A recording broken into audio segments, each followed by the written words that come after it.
What's going on, Jeromes? Happy Friday. We got our Q&A session rocking and rolling on the live stream. Also, if you want to toss in some questions or a little bit of super chat action, a little bit of cheddar, it's Friday. Know y'all got paid today. I'll toss it in. Also, I want to talk to you about the Jerome memberships. There you go. The monthly Jeromes as well as the platinum Jerome play-up. Just a new way to support the show. Keep independent media independent. So you can find out more just by clicking. There's a little white join box right below all the videos. So you can find that $5 a month. Get you a little bit more access, as well as you get to make sure that we continue to row the boat, so to speak. There you go. All right, so we got a bunch of questions. Let's dive straight into them. First up from Jacob Worley. After watching the Saints game, how would you feel if we moved Everson inside with Linval, moved Daniil to right end, and had Afadi at left end, John Randall 2.0? It's a lot of moving parts, and in the past, Everson has been pretty reluctant about moving inside. I do think that he could do it. He does have enough size. Wouldn't be a liability against the run if he was a full-time 3-tech, except it is a completely different skill set, although I would trust Everson, I would trust Andre Patterson, Robert Rodriguez to be able to make that transition smooth. Like maybe some sub-packages, but also I think Everson has done enough this year to earn him another year out on the edge, whether it's here. Hopefully, I mean, it could be somewhere else. I think that's just his prerogative right now. And also, if he kicked inside as like a full-time defensive tackle, he wouldn't command the salary that he would on the edge. So I think Everson wouldn't be down for that either. Miles Pearson, who do you put on Kittle if you're Zimmer? Well, it would have been Curse, but Curse is a non-starter. Do you roll with Sendejo again? I mean, Sendejo did a phenomenal job playing slot corner for the first time ever against Michael Thomas. So I would have faith against him on Kittle, but also it is going to take a village. Kittle is also interesting because he does play majority inline, so he is much more of a traditional tight end. So it's going to be a lot of the DNs chipping. It's going to be a lot of bar. It's going to be a lot of the safeties involved too. So, I mean, it is going to take a village to stop 85. Next up, Billy Austin. Should we trade up for Justin Herbert in the draft to sit behind Cousins for the last year of his deal? Only if we call him Herbert. Uber. No. Abear. There you go. Nailed it. So Justin Abear. I would be down for a quarterback. I wouldn't be down for giving up draft capital. Like, one of these jabronis is going to fall to the back end of the first round. Or, if you get a guy towards the top end of the second, starts to fall, it kind of seems like you want to secure his rights. Sure. But I just think that Herbert, I mean, he didn't have as good of a senior year as his junior year. He still is a little bit mistake prone, but you see and respect the traits there.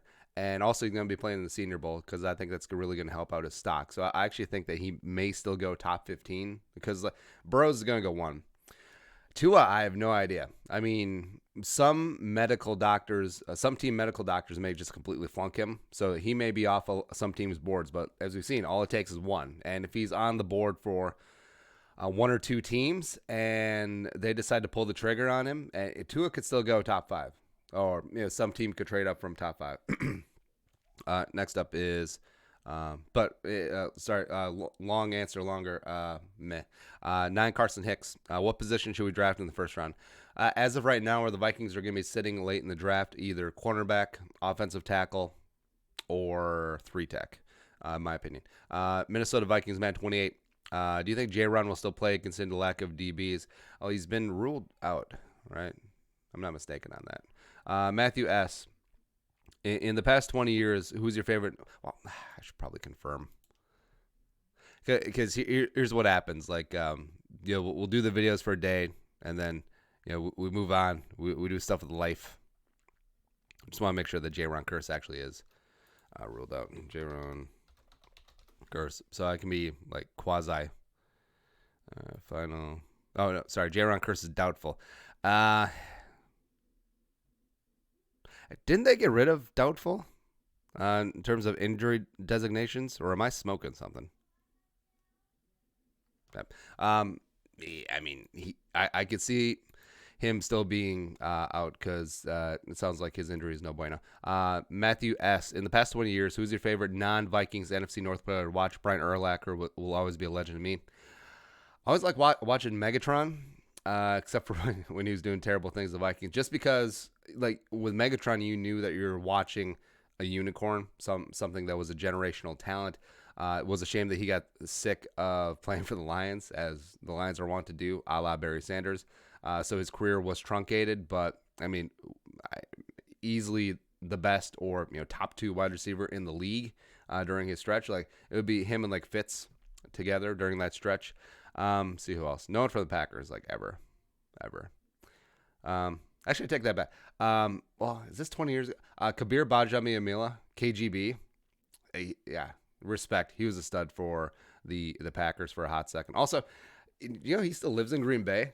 Like he apparently bought like a giant mansion in Green Bay and just like lives there, and like it's funny. Now, also, he's the brother of Akbar Bajami-Amila, who's the commentator on American Ninja Warrior. So, also Peanut Tillman. Yeah, Peanut Tillman.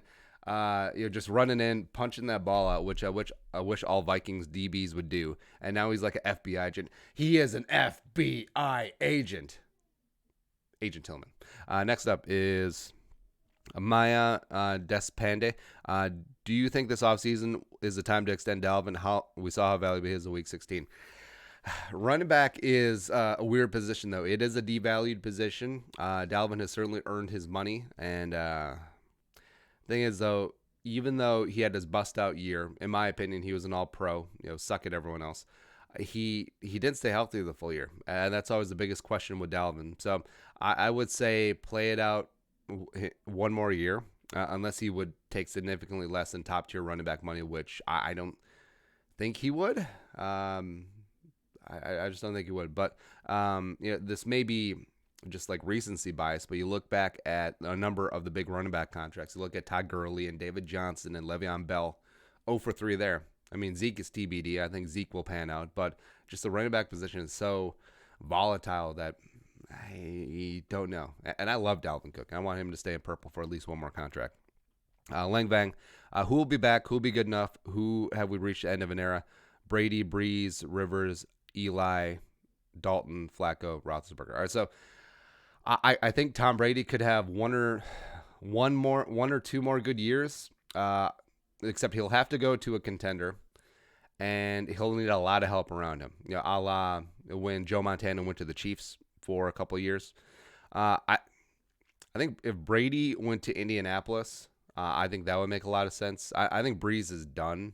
Yeah, and also here's what's beautiful. So Drew Brees counts against their the Saints 2020 salary cap, $21.3 million, whether he's on the team or not. And if he signs another 1-year deal with the Saints, they have to account for that money on top of the dead cap, just because they kept kicking the can. I love it. See, this is why you have a Rob Brzezinski, because just think about when is the last time the Vikings have been in bad salary cap situation? You can't think of a time, can you? Because of Robbie B. Let's go. I think Rivers, Rivers is saying all the right things. He says that he wants to play more, and that includes not for the Chargers. But I don't think Phillip wants to leave Southern California. I just really don't. I never got that inclination. He's got all those kids. They still live in San Diego. He commutes back and forth from LA, or did commute. I could see him retiring. Eli is done. He's not going anywhere to be a backup, but no one's going to give him the starting job. Andy Dalton and Marcus Mariota will catch on as a backup somewhere, and then I think will probably have a chance to resurrect and maybe have another shot to be a starter, but that's about it. Flacco will stick around somewhere, except he's not going to be a starter anymore. And Big Ben, I think the Steelers are in trouble. I really think they are, because I don't think Duck Devlin is the answer. I don't think Mason Rudolph clearly is not the answer. And Roethlisberger, of course, he says he wants to come back, except he's just not the same. So RIP 2004 NFL quarterback class. Yeah, Patrick Ramsey, J.P. Lossman, we'll always believe. Drew Smith, do you know any free agents the Vikings could target this offseason? All right, well, let's take a cursory gander. Well, Big Play Slay is always there. 2020 spot rack. Free agents. I mean, if only I was less lazy and have looked at this list already. All right, let's just look at positions. So let's pull up tackle. Actually, we can make this spicier. I can get rid of myself. There you go. And you can go and love yourself. Let's see, Whitworth, no. Costanzo's thinking about retiring. Calvin Beecham, meh. Well, Calvin Beecham did play with Rick Dennison with the Jets. Maybe. Blaga, God, no. Robinson, no. Marcus Gilbert, no. The corpse of Jason Peters one time? I don't know. Daryl Williams, who I said we should have re-signed, or we should have gone after in restricted free agency, this time around. Or, no, he was a free agent, right? How did he do this year? Sorry, I'm not really down to clown with Panthers football. So he did very poopy. So maybe not so much. Conklin is a free agent, except he's going to get paid. Also, he plays right tackle, so you can move Brian O'Neill to left tackle. I'd be fine with that. Remmer's a free agent. No shit. Let's see. Defensive tackle. The 21st day. All right, so right now, I mean, of course, the free agent market is very liquid. Or not liquid. It's in its infancy, so it's like we haven't even gotten to the point where teams start making salary cap dumps.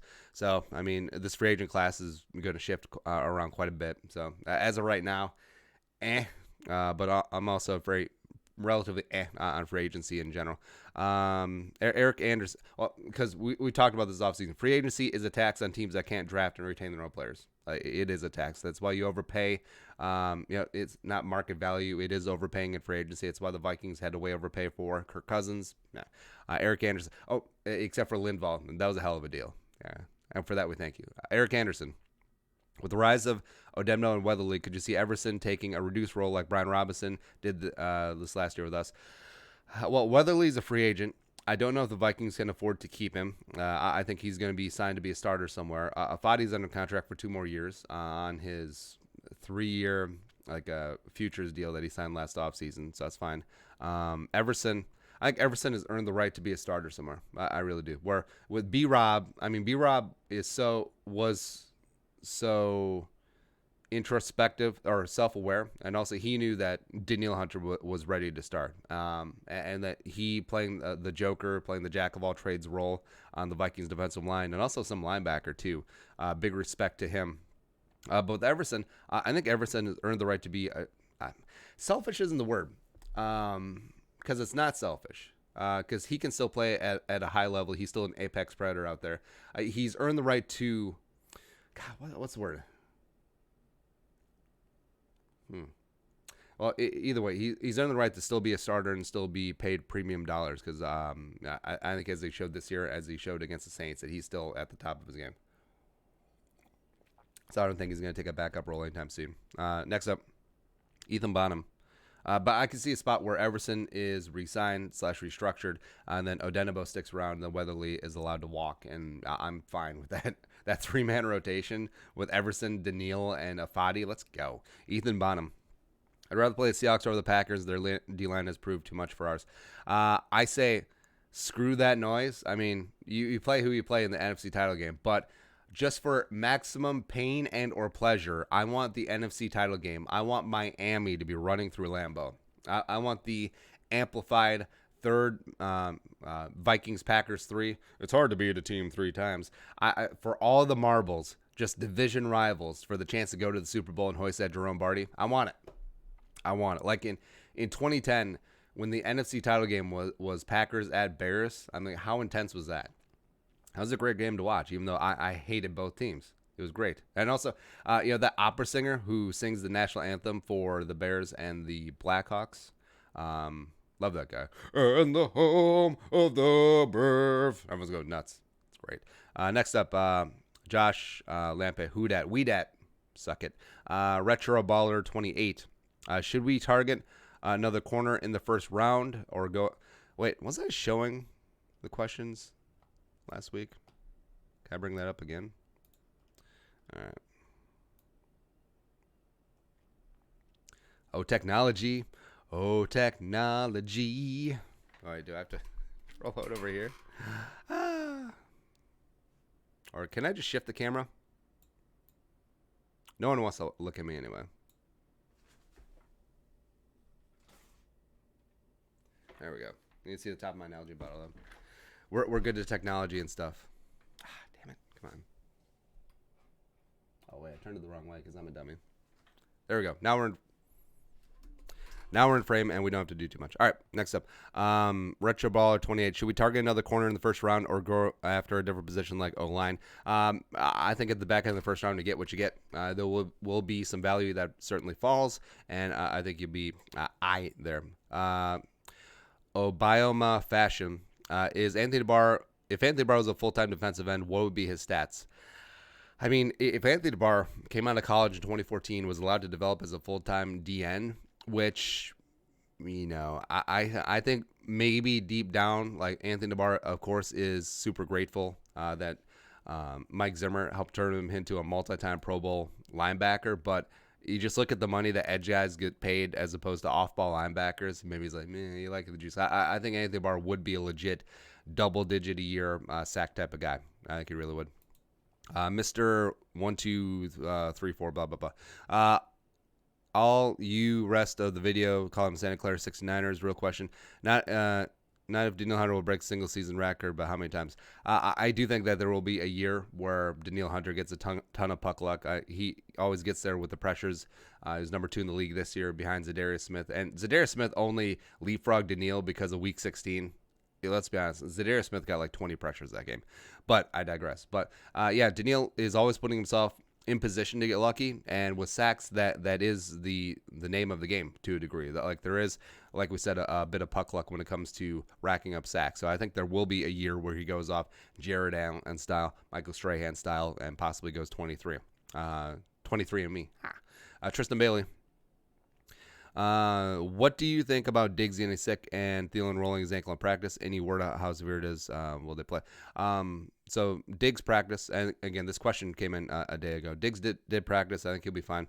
Thielen, from the sounds of it, the cut is not going to affect the ankle, so that's going to be good. And like we've talked about, I would rather have a cut than a sprained ankle, because sprained ankle is clearly going to limit you, whereas the cut, they can stitch that up. They can do a whole bunch of other things to it. And plus, if it's not on the part of the foot that flexes, might not be that big of a deal. I think you'll be fine. Gage saying, and love your energy and enthusiasm you bring. I watch all your videos and keep up the good work. I don't have a question. Just want to say this. Heart you, man. Sor Lee. Do you think Dalvin Cook is the key to getting everything rolling towards that W? Absolutely. As you saw against the Saints, he is the straw that stirs the drink of that offense. He gets a running game going. He makes that offensive line look great, as well as he gives a crush to Kirk Cousins and also opens up different facets of the game that the Vikings they could have had, except they sort of ignored against Green Bay with Mike Boone. Marisha Sun. Stephon Diggs didn't practice again. Again, that's another data question. It's fine. Kyle Rippentrop. Best thing to eat while watching the Vikings on February 2nd. If you choose one player to trade for just for the Super Bowl, who would it be? Wangs. I'm always a big fan of wings. Bone-in wings. And then also flats over drums. And also I'm a dry rub versus sauce kind of guy. That's right. Also, not a sponsor, but just a shout out to Muddy Chicken in Burnsville, pride of the South Metro. They do a dry rub wing, which is like a dill pickle dry rub. Baby, I mean, come on, playa. Next up is if you choose one player to trade for the Super Bowl, who would it be? Well, it'd either be Ronnie Stanley or Aaron Donald. Yeah. Ronnie Stanley, especially since we're playing the Ravens, just take him away from Baltimore at the last second. Also, he's played like the best left tackle in the league this year. And then Aaron Donald is Aaron Donald. That's about it. Or Stephon Gilmore from the Patriots for sure. Like he's free. He's available. Jason Warlick. Who is your favorite Vikings? Jerome A., Jerome Felton, Jerome Simpson. They're both equal in my heart. Caden Odie. Who will have the biggest game for the Vikings on Saturday versus the Niners when the Vikings win? I think this is going to be a big Dalvin Cook game. And also, I think Stephon Diggs is primed up. He's pissed off. He's a little bit sick that he's just going to go off. Just go off in a game that he's fully capable of having, just like ridiculous, like 10 catch, 200 yards. Anthony Carter throwback. There you go. J.K. Callaway. Taking my kids to Disney World next week. What's the most magical place I should watch The Vikings destroy Packers, Seahawks. Well, I haven't been to Disney World in a hot second. Like, we're waiting for our kids to get a little bit older, and then we'll take them down there. But well, I was gonna say Harry Potter World, except that's not correct. Yeah, just go to one of the Mickey sports bars where it's like $22 for a Bud Light and just like win the day. Ben Gusdall, should we use the same coverage packages as we did against the Aints, or should we go back to what we did throughout the seasons when we played the Niners? Well, I think it'll have to be a different game plan, and I do like that Zimmer is starting to implement different things as opposed to just rolling out the same thing over and over and over again. So I think this one's going to have to be catered to stopping the run, as the Vikings do have familiarity trying to stop the outside zone run because they face them in practice every day. And then also Kittle. Anthony Cardania. Why isn't Irv Smith being used more in the passing game? The kid has good hands, runs good routes, and is a mismatch most of the time. I don't know. He is getting on the field. He is getting snaps, and that's half the battle. So things could be looking up. Ethan Bottom. Why do I feel more nervous about the Saints than the Niners? Probably because of our whooping of them last year. I think it maybe that to a degree, but also I think it's because the Vikings are playing essentially with house money now. Like, how many 8-point underdogs in the wild card round move on to the division round? Not many. So I don't like that mentality. I do think the Vikings have an opportunity to have a very special season this year. San Francisco is a very tough team. They're the 1 seed for a reason, but you respect them, but you're not intimidated, if that makes sense. Marshall Bergner. With both teams being a heavy run-first offense and solid defenses, what does Kirk Cousins need to do in order to advance the Vikings another week? Not turn the ball over, and also he needs 2 to 3 just dimes out of nowhere just to bring down the thunder of the gods. Probably both the digs on deep routes. Let's go. Skull Mitzel cuts. If Zim can lead this team to a Super Bowl win, does he start to jump into Hall of Fame consideration? Well, I think you need multiple Super Bowls for head coaches in general. Because think of how many head coaches won 1 Super Bowl that aren't going to make the Hall of Fame, right? But if he wins 2, he's certainly in there.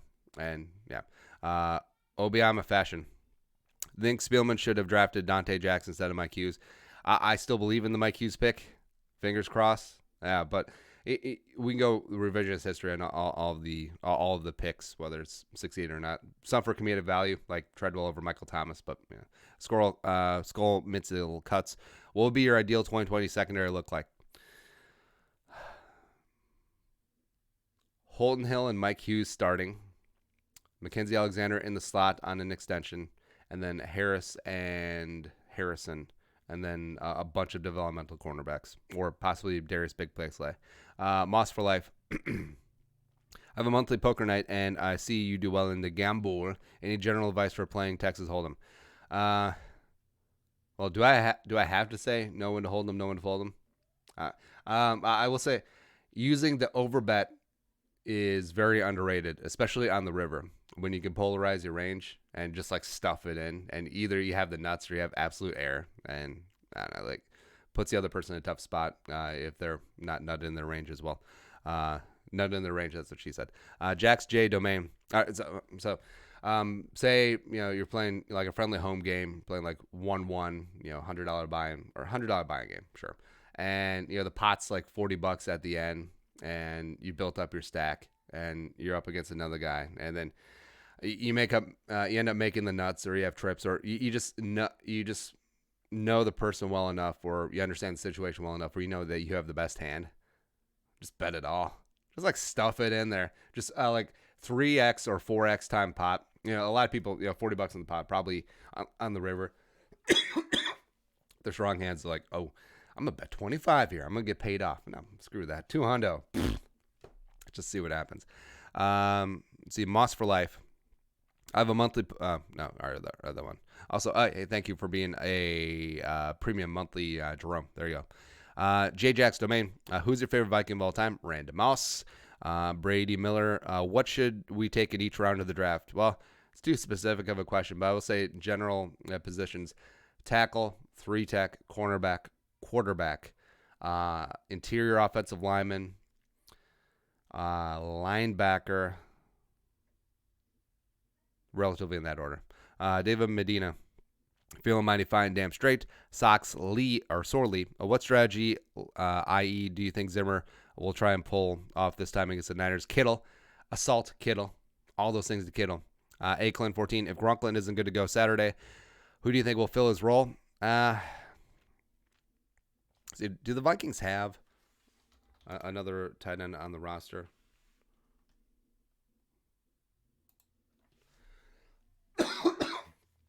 Oh, no, that showed my browsing history. Yeah, I look up Dexter Manley as opposed to pornography. So, all right, so the Vikings only have 3 tight ends on the roster currently. Be a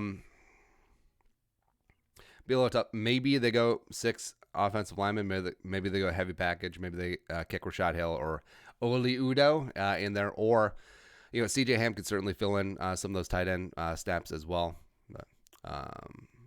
But yeah, either way, like it's very rare that they go like 13 personnel, but it would be seeing an increase in Irv Smith's role as well. DC Superman 38, 638. Hi, Andy. Love the channel. Keep up the great work. Which of the Minnesota men's professional teams do you think will win their first championship? Vikings or be the first to win a championship? Vikings, Twins, Wolves, Wild, United FC. Well, Wild are probably the furthest away. T-Wolves not far behind them. I don't know MLS enough to have an educated guess about United FC. From what I've gathered, they're not great. I guess I would say the Vikings, since the NFL is has such a high turnover rate generally at the top, except for the Patriots. So I think the Vikings have a shot there. The Twins, I mean, the 2019 Twins were super exciting, but also they were a team that wasn't built for the playoffs, where they're amazing, hitting all the bombas and stuff. But in postseason baseball, you need pitching, you need 2 to 3 aces. The Twins had none, and also you need to be able to manufacture runs in tight games, and the Twins just weren't able to do that, right? And that's why they got swept by the Yankees.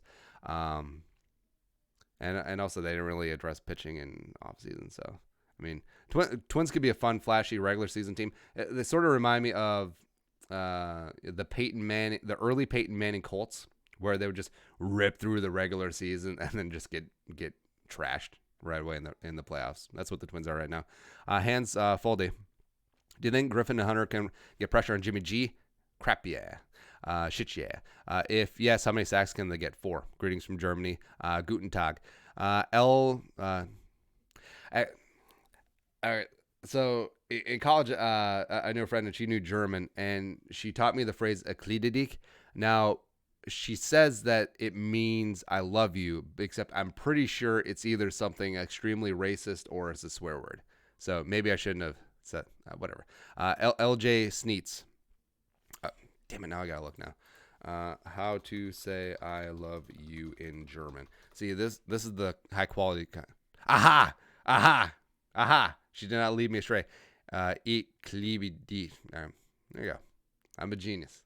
Because knowing my luck on stream, that would have been something like racist or anti-Semitic, which, Blaine Jones, thoughts on using Madison running up the middle and wear them down in the first half, and then use Cook more on the outside runs when they're gassed because the D-line is quick and can actually get to the outside. I'm fine with that. I'm also fine with using Dalvin on the inside as well, as he seems as healthy as he possibly can be at this point. So, yeah, just go after it. Dylan Knowles. Andy, you like to play poker. You should attend the NFL draft in Vegas. Been thinking about it. Went to it in Nashville last year, and it was badass. Well, here's the thing. Like, I avoid Vegas when it's going to be amateur hour, and I think it might be that during the NFL draft, it's going to be insane. It's going to be a lot of fun out there for people. But I just want to be here in the lab with a pen and the pad, talking about all the Vikings, recent draft picks, doing up a video, doing up a quick bio on all of them. So that's where I'm going to be. And also, God, it's so hilarious. I remember the articles about the brides, the bachelorette parties who went to Nashville. They didn't know it was going to be NFL draft weekend. And like, they were so upset and mad. Like, you couldn't get around and you couldn't get in a bar and all this stuff. It's like, it's completely ruined. It's like, they have Google and like calendars for a reason, man. You're not gonna check out. It's like, hey, there's a big festival here. It's like, hey, I'm gonna go to Vegas during, I'm gonna go to New Orleans and have a culinary tour during Mardi Gras. That's exactly what I'm gonna do. Shit, please. Spencer. Spencer Vox, are you from Minnesota? I'm from West British Columbia, Canada. Surprisingly, quite a few Vikings fans here. Yes, from Minnesota. Not born, but raised here. Love it here. There. Tom, Shuffle Bottom Fitness. Andy, I'd always envisioned you as a passionate fan, but then I watched your live stream of the Vikings win against Saints. You're up here crazy excited on Real Game winner. Are you not a celebrator, or were you toning down for the stream? Yeah, we got a bunch of comments on that as well. Because like, bro, you're not a real fan because you weren't screaming, you weren't cussing, you weren't doing all that stuff. But I think it's because, I got my DNA test back, so I'm 70% Japanese, so I'm like fully like buttoned up. Also, I was raised Norwegian, Minnesota Norwegian Lutheran, so we're not really much about showing off our feelings at all times, and that's how I roll. That really is how I roll. Like, I don't get too high, certainly don't get too low, and I talked about my reaction to music to the Minneapolis Miracle was ha. And that was it. I mean, but that's just me. And I don't know. People got so pissed. It's like, why weren't you yelling? Why weren't you screaming? It's like, oh, it would be more weird if I started yelling and screaming because it would be more fake. Like, you know how those people obviously have the game on DVR and then they go back and do the reaction videos to this. And they're like, ah, or like they break stuff. It's like just for, clicks. Although I know a thing or two about trying to get YouTube clicks. Yeah. Josh House. Are you ever bringing back the beard? I don't think anyone got time for that. FNN, what would be your plan for the offensive staff if the Browns hire Stefanski? This may sound weird. Clint Kubiak. Yeah, even though he is extremely young, Gary Kubiak would still be the de facto offensive coordinator. And yes, Clint Kubiak only has 1 year of quarterback coaching experience, but either that or possibly bringing back Shermer. Although I would be worried if he kept Kubiak, it could be a too many cooks spot. I don't know. J.K. Callaway, because it'd be a different dynamic where you have an older coach like Shermer with an older coach with Kubiak, as opposed to a younger coach, a mentee like Stefanski to a mentor with Kubiak, if that makes sense. J.K. Callaway, if you had to do one, would you rather trade the farm to move up and get Tua this year or Trevor Lawrence next year? Trevor Lawrence. I like Tua. I think he has all the traits to be a great NFL quarterback, but also you're worried about that hip.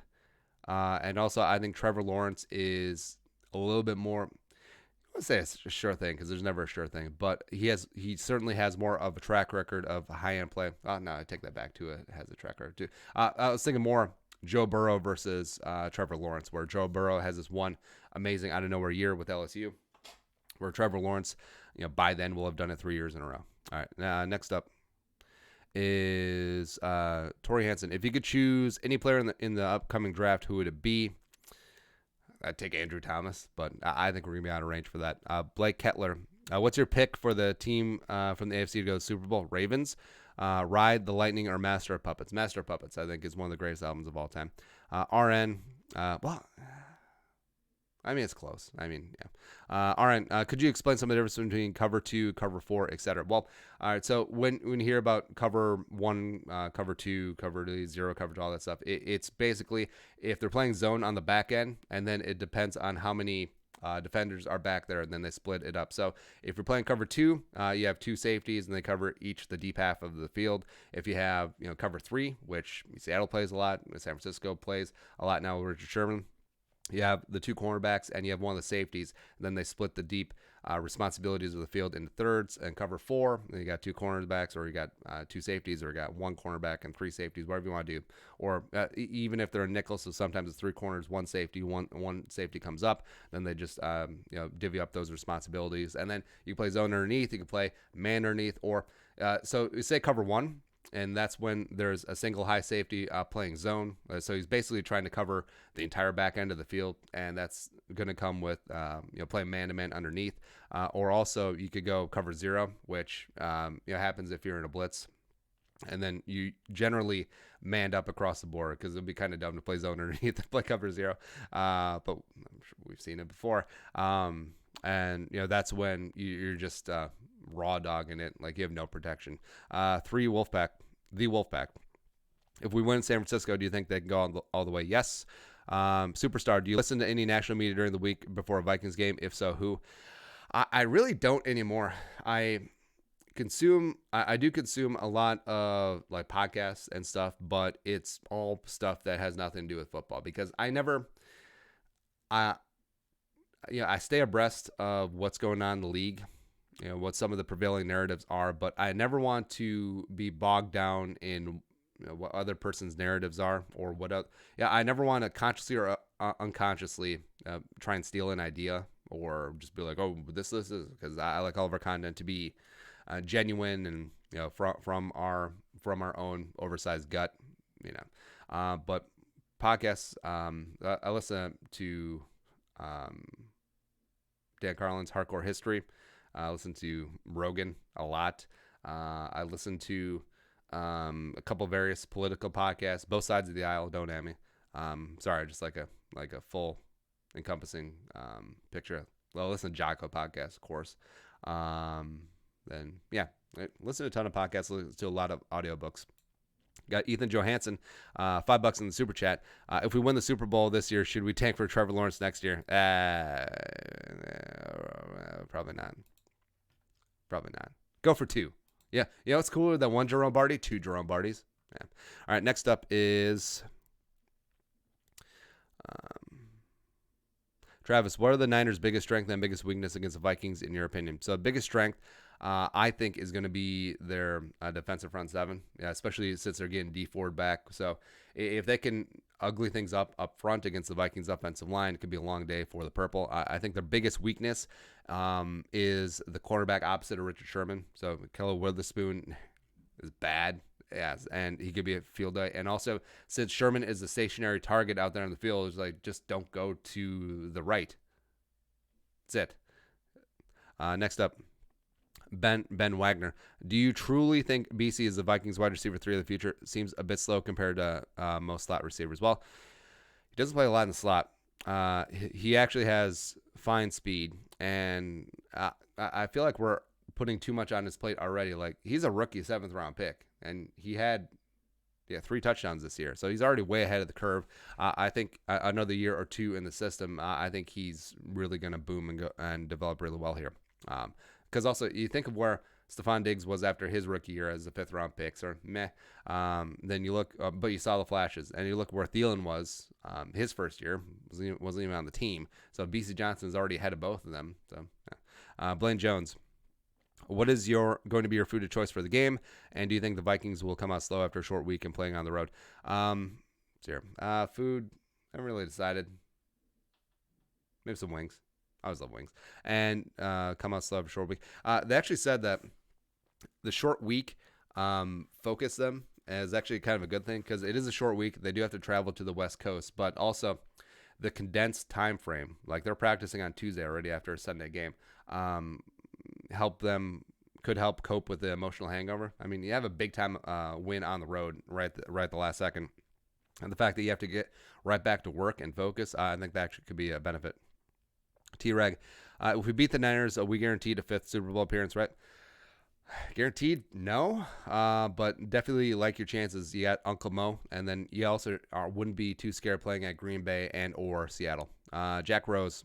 How do you think the DBs will hold up against the Niners receivers? Nowhere near as good as Thomas, but they're more of a threat. Well, Emmanuel Sanders certainly has some chicken left on the bone, as well as Deebo Samuel. Deebo Samuel is sneaky, like one of the better younger receivers in the league. I really like his game a lot. Fudo, as a genetic freak and Daniil Hunter, how do you think he would do in boxing or MMA? Well, right now, if he tried to learn, like I don't know if Daniil does anything in the offseason like Jay Glazer or any sort of combat or martial arts training. I think right now, I don't think that he would really do much of anything. But if he got to Daniil Hunter 7 years ago, and you had, 17, 18-year-old Daniil Hunter, he was like, screw this football thing. I'm out. And then you taught him really good stand-up. Because you look at the long arms, I'm sure he's got some thunder in those hands as well. If you got him learning some stand-up, if you got him into jiu-jitsu, got him to be like at least a purple belt, and then if you got him into wrestling, grappling, sprawling, being able to stop takedown defense, especially since at his size, I mean, he probably couldn't dry out to 205, so light heavyweight's probably out of the question. But heavyweight 265, you are going to be going up against a lot of wrestlers, right? And that's what. So say you have a genetic freak like Francis Ngannou as well, where he is the greatest striker that you've ever seen in the heavyweight division. He is insane with that one punch knockout power, but his wrestling, his ground game ain't great. And then you see what happens when you are up against some of the better wrestlers, which a lot of the heavyweights are. I mean, look at the way that Stipe just controlled him. Right? Stipe, one of the more underrated heavyweight champions ever. And like, if DC ever came out of his retirement, even though he's waiting for Jones 3, I don't know if he's gonna get it, or Stipe 2. But if like DC would dismantle Francis Ngannou, like he really would. And I adore Francis Ngannou. I think he's very intriguing. I think he's just a genetic specimen because, well, it benefits him that he was born overseas as well, because all of the best athletes, like if Francis Ngannou was born here as opposed to, what was he born in France or did he move to France? It's one of the two. But either way, if he was born here, he would be in football, and Francis Ngannou would be like an insane strong side linebacker or tight end or something like that. But the fact that all the best athletes go to these combat sports or basketball or whatever have you, if MMA could just get a couple of those premier insane athletes, I'm just thinking where the sport would be. Because like you look at John Bones Jones, and you look at his pedigree. All right, so Arthur Jones, NFL stud. Was with the Ravens and the Colts, was a great defensive tackle. Chandler Jones obviously speaks for himself.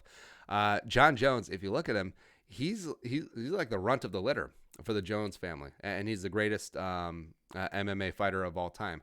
But also, you look at his body composition, he is relatively light, even though he probably is going to eventually move up to heavyweight, but he'll still probably fight around 235, 240 on fight night. Because remember, like just because the weight limit is 265, you don't have to always go up to the top. Like Daniel Cormier often fought in less than that, but whatever. But you look at John Bones Jones says to himself that he was a terrible football player. So you're Jones brother, you're the youngest one. And you see your older brother Art, he's tearing things up. You see Chandler Jones, he's a freak. And then you're like, oh, well, I'm tall, I'm angular, I'm really skinny. I have these really skinny legs, and I'm really bad at football. It's like, what am I going to do? Well, he wasn't going to do that. Wasn't going to play basketball, wasn't going to play baseball, all that stuff. So he's like, all right, I'm going to fight.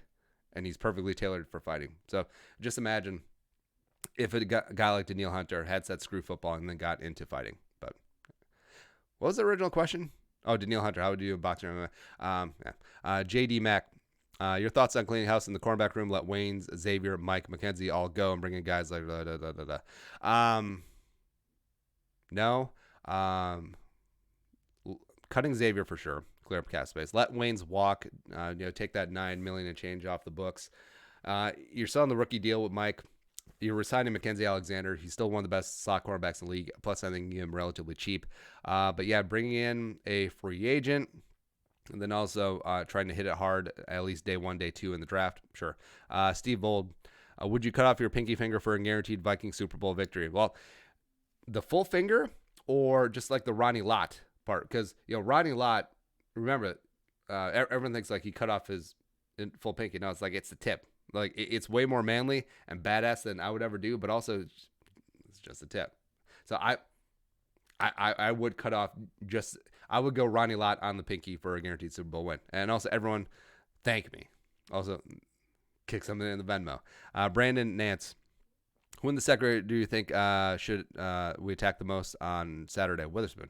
Also, with the Niners having one of the best run-stopping defenses in the league, do you think we could incorporate misdirection, draw, screen plays, and more this week? Well, the Niners are actually about middle of the pack when it comes to stopping the run. They're great against the pass, but I could easily see them using Dalvin a little bit more creatively, especially since Kyle Shanahan's familiarity with the outside zone scheme. Then also just getting the ball in the hands of Dalvin anywhere possible, like you said, with draws and screens, it'd be great. Also, no more Philly special. please. Next up, Andy Chavez. Have you ever been written up at work for ditching to watch a Vikings game? Skull from AZ. No, but also because I haven't had like a job working for anyone else in a long ass time. Yeah, it's just my way. Ed Toro. So if Zimmer calls the defensive plays and his defense, and it's his defense, why do we have a defense coordinator? 49ers don't have an offense coordinator. I think we throw the ball deep and stretch enough for the defense. George Edwards, he is defense coordinator in name only, but also he does help organize. He does have a voice in the room for sure, and yeah, it just is helpful. Like even though you're calling plays, even though you're implementing the defense for another coach to be picking up all that other slack. Where I feel like if you had offensive head coaches where they don't have an OC, that quarterback's coach is going to be picking up a lot of slack. So even though they don't have an OC in name, they do have a de facto OC. Carrot Cake, premium Jerome subscriber. Do you think Alexander Madison could be elite running back in this league? What does his future look like? Elite, maybe not, but certainly a very good meat and potatoes type bruiser runner. I could see that. And also he does have some sneaky great speed as well, where I could see him as like a Michael Turner-ish, better receiving skills type running back. And of course, Michael Turner has some badass years there with the Falcons. Amaya did pressure. Corey Vedvik, revenge game for the Super Bowl. Hell yeah. Micah Baez. I'm a Vikings fan from LA. I'm making the drive to the game. Do you think the Vikings could stop Deebo Samuel? Deebo! I feel like they're going to use him like the Saints did to Hill. Yeah, I mean, Deebo, I'm a little bit worried. Love his game. I think he brings a lot to the table. Mike Gang. Do you think Thielen will be 100% by Saturday? And what should team focus on most? Skull from Fort Smith, Arkansas. Shout out to powerful Arkansas. Love your tomatoes and grapefruit. Actually, no grapefruit, just tomatoes, right? I think Thielen will be like 90%, which is probably as good as he's going to be with or without the gash, because I think the hamstring is still lingering there. Team focus on the most winning. Yeah. Raheem Bush, who are your top 5 comedians, past, present, future? Just do a general list. So Chappelle for me. Chappelle's show hit right at the perfect time for me. I mean, it's just amazing. The fact that it only ran 2.5 seasons. 2 seasons with Dave and another half with Donald Rawlings and Charlie Murphy, R.I.P. So Chappelle up there. I actually wrote this down. Chappelle. Love Rogan podcast. I like his stand up. Oh, Joe Coy is a murderer. But also with Rogan, I've gotten into Joey Diaz, who just it makes it hurt. It makes it hurt. You laugh so much. Rogan, Burt Kreischer's amazing. Ari Shaffir is phenomenal. Also, through Rogan, I've gotten back and started listening to some of the Carlin stuff. And of course, Carlin, especially towards the end, he got really political, which I think is fine for a comedian. Just have it be funny, And some of the comedians now going down the rabbit hole where it's less about comedy and more about making a statement against the politics of the day. If it's funny, I mean, sure. But if you're just out there harping and it's not funny, then no, right? And it doesn't even matter what side of the aisle you're on. Like, I'm not on either side. I'm relatively in the middle. But, I mean, if someone is making great Republican jokes, it's funny. It's funny. If someone making great Democrat jokes and it's funny, right? Also through Rogan, went back and watched some of the old Roseanne stuff. Oh, my God, that woman was a murderer. She was phenomenal. She's one of the great stand-ups of all time. Also, Bill Burr. I love Bill Burr. Also, Bill Burr's podcast, especially when I haven't listened to the one.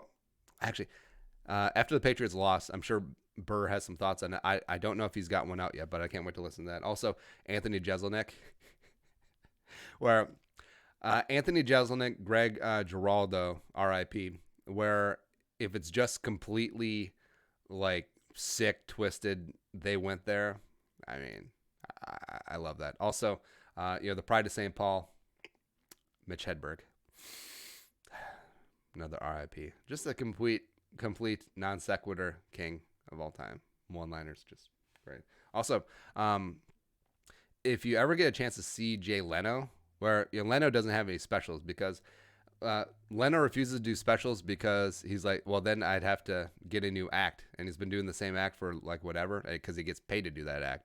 It's really good. Like Jay Leno, everyone remembers him as the Tonight Show host and like and then he stole Conan's job, but I mean, dude kills. Dude kills as a legit stand-up artist in the craft.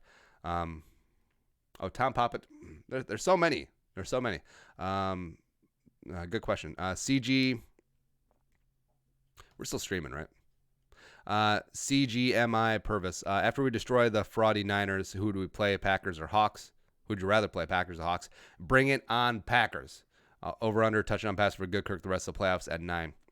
So 3 games left. I would go under at 8. Chase Thomas. How will Zimmer game plan for the Niners' unique offense with a versatile tight end and fullback? Just hope those two alone may open up the offense for check down and swing pass Emmanuel Sanders. Well, Kendrick's going to be big for both stopping the run as well as use check. And then we've talked ad nauseum about how they're going to go after Kittle this week. Johnny Boy, do you think white chocolate combination in Diggs and Thielen will be enough with their injuries? Also, I want more Vike Flair. Woo! Yeah, Diggs and Thielen will be fine for Saturday. PSA, the Vikings should run more no huddle. Seems that the offense is unstoppable when they run it. Well, it's most offenses look good when they run no huddle because it allows defenses have to play straight up because you're not getting in defensive calls. Also, you're not substituting because defenses can only sub when offenses do. So you're stuck in the same personnel. And the Vikings, if they stick with 2 tight ends, and then they split out Irv Smith or they split out Dalvin like that, you're finding matchups all over the place. But the reason why teams don't run no huddle, mainly because it burns the clock, or it reverse burns the clock. So it doesn't use up any time. If you're 3 and out, all of a sudden your defense's ass is back on the field, and then you're shortening the game. No, excuse me, you're extending the game, and you're giving the other team another possession, usually in good field position. So it's not great. So I don't think any team can go like full Jim Kelly K-gun again. Or remember when it was a big to-do when Chip Kelly's like, oh, he's snapping the ball every 15 seconds. Like, that didn't work out. Yeah. RDR Wolf. My biggest fear is the Vikings win Saturday and lose to Green Bay in the championship game. How do they prepare themselves not letting that happen? Well, if it happens, it happens. And it'll be maximum pain. Nathan, we got 2 more. Nathan Schott, premium subscriber. Also, if you want to become a premium monthly Jerome, hit that join box down below this video. Why don't we move Rhodes to safety, slot corner, nickel, outside linebacker? Well, he would be bad at all those. And also, we have the best safety tandem in the league. Grady Hughes and Alexander, and draft a few corners while signing Hill and Waynes. Hughes will be on this team. Alexander, I would love to have back on an extension. And yeah, punt on Waynes. Pay offline to disappear. Okay with that. Draft tackle in the 3rd round and draft interior offensive lineman in the 7th. Okay with that. Are you worried about when we win in Miami, we'll play it safe and not do a lot of errors in the offseason? Well, they're still going to draft. I mean, Spillman's going to continue to infuse this team with talent, as well as you think you remember about players who haven't really gotten the time of day: Armon Watts, Oli Udoh, Drew Samia. Essentially, they're going to be de facto rookies next year as well, and I'm excited to see what those 3 can bring next season. Zach Jenner, maybe an unpopular opinion, but I think the Vikings' first contract essentially need to go to special teams, both punter and kicker. I'm okay with that. I remember holding my breath every punter or kick last few seasons, and it feels like automatic perform. What are your thoughts? Yeah, I'm certainly okay with the job that Skullquit and Dan Bailey are doing, as opposed to Dan Bailey last year and Matthew Weil. Yeah, I'm okay with extending them. And that's it. That is our live stream for the day, Friday, Jerome's Q&A. And remember, if you want to become a premium monthly Jerome, hit that join box down below. You get access to a bunch of perks, including a exclusive members-only live stream. We're going to be doing that this afternoon at 3 p.m. Central Time, so there's still time. You can sign up and get all up in there. Plus, you get exclusive weekly rant, and also you get to join the Jerome Slack chat, which is already out of line. It's already off the rails a little bit. I mean, you guys remember Rube Chat? It's sort of like that. There you go. But yeah, until next time. Skull, production value.